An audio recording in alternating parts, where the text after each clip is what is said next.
Hello, my name is Sonali and I welcome you back to a new episode of Around the World in 7 Days.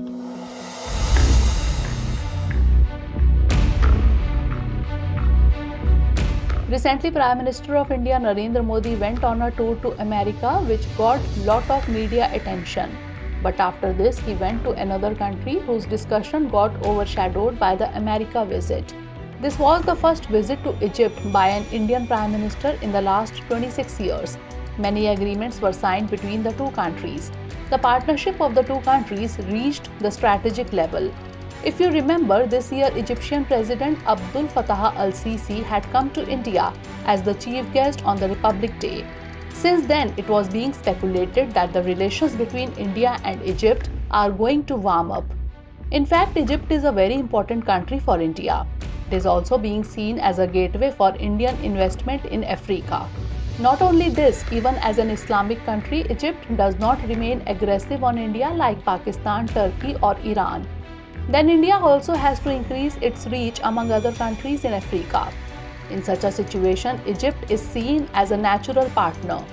In today's episode, we will talk about all these aspects. We'll know why India is necessary for Egypt and Egypt for India. We'll also know the historical relations of both the countries. But first, let's understand the geographical location of Egypt. Egypt is a transcontinental country spanning the northeast corner of Africa and the southwest corner of Asia via a land bridge formed by the Sinai Peninsula.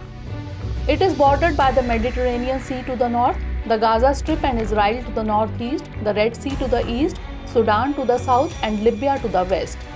To the northeast, the Gulf of Aqaba separates Egypt from Jordan and Saudi Arabia. Cairo is the largest city in addition to being the capital of Egypt. India and Egypt have had important diplomatic relations since the 3rd century BCE. During that era, the Indian Emperor Ashoka sent emissaries to the court of Ptolemy II Philadelphus, the ruler of Egypt. The king of Egypt sent his ambassador named Dionysius to the Maurya court of Patliputra.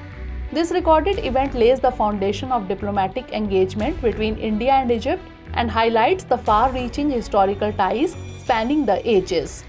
The joint commitment between the two countries is evident in the ongoing deals and relations between India and Egypt. Both countries share similar values, aspirations, and their common pursuit of independent foreign policies in a multipolar world, which remains an important and unique aspect of their historical narrative. Both countries have diplomatic relations since August 18, 1947. Both countries are the founding members of the Non-Aligned Movement. In 1978, there was a bilateral trade agreement between the two countries.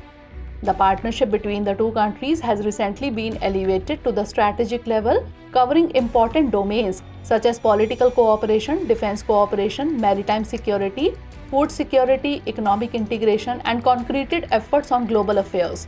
The visits of Indian Defence Minister Rajnath Singh in September 2022 and External Affairs Minister S. Jaishankar in October last year have yielded notable results in the field of defence cooperation between India and Egypt.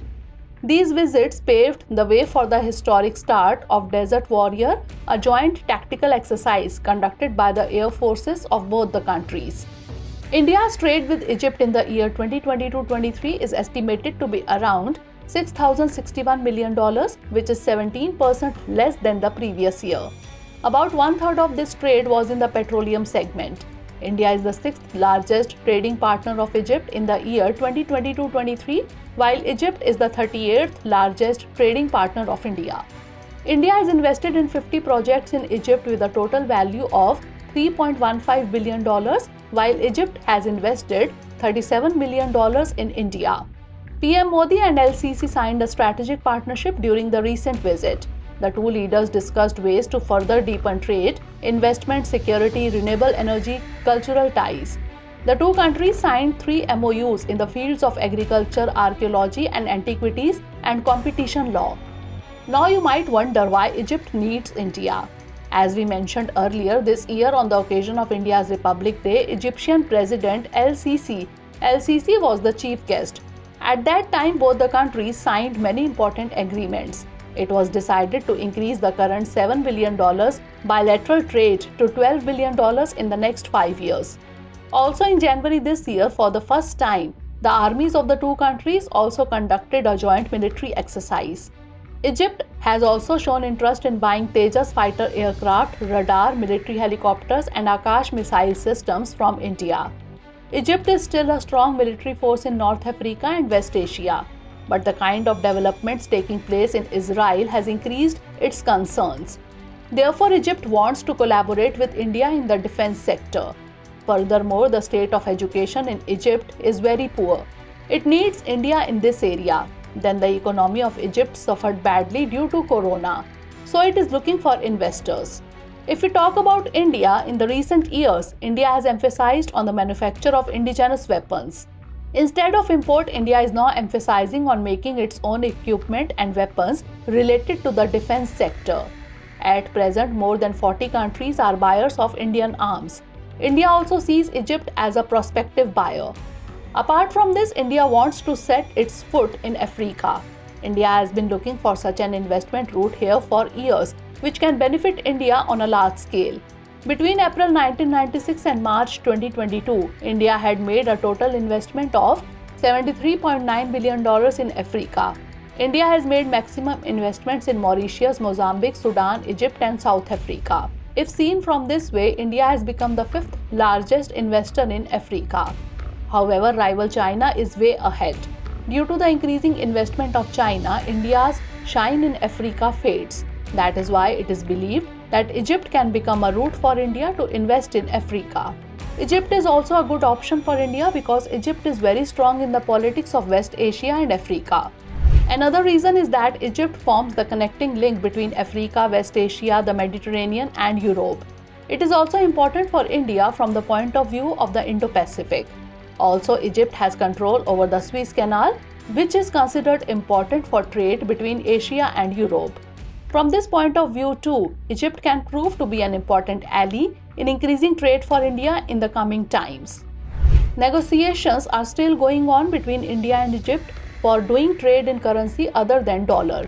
India has also expressed its desire to trade fertilizers and gas with Egypt. It is also being said that India can also open a credit line worth billions of dollars for it in the coming days. As we already mentioned, Egypt is seen as a neutral and influential voice in the Islamic world. Many times it did not support the policies of Pakistan in the Organization of Islamic Cooperation. Therefore, it is expected that Egypt will prove to be a good partner for India in the future. Now it is the turn for this program's Sunday special episode in which we will talk about other important international news. Recently, the new Global Financing Pact Summit was organized in Paris. The purpose of this pact is to solve the financial crisis faced by low-income countries and to control climate change. Many issues were discussed during this conference. The conference called for resources from the Multilateral Development Bank to address transboundary challenges and climate issues. Along with this, suspension of loan payments was also allowed by the World Bank in the event of adverse weather events. Apart from this, the private sector investment lab based on renewable energy and infrastructure was also launched by the World Bank. It was informed that the target of allocating $100 billion in special drawing rights to vulnerable countries by the International Monetary Fund has been achieved. The referendum held by the residents of Mali to amend the constitution has been approved. In this regard, it is being said by the military rulers that this will pave the way for elections and civilian rule. Of the total 84 lakh registered voters, 39.4% voted. People in favor of changes in the constitution believe that this will strengthen political institutions. On the other hand, those who are against it believe that by this, the power of the president will increase further. Let us tell you that the military rule is in force in Mali from the year 2020. Recently, a strategic fighter jet exercise has been started by Russia over the Baltic Sea. According to the Ministry of Defense of Russia, the main objective of this exercise is to test the combat readiness of the flight crew and the special tasks performed by them. Meanwhile, Britain's Typhoon warplanes had reached near the border of Russia. After this, it was intervened by Russian fighter jets. However, the Russian border was not violated by Britain in any way during this period. Let us tell you that there is a continuous increase in the blockades related to Russian and Western military aircraft in the Black Sea and Baltic Sea due to the increasing tension in the Ukraine war. So that's all for the day. See you in the next episode. But before that, let's note down a question based on today's story. In the light of the recent agreements signed between India and Egypt, explain why Egypt is an important partner for India.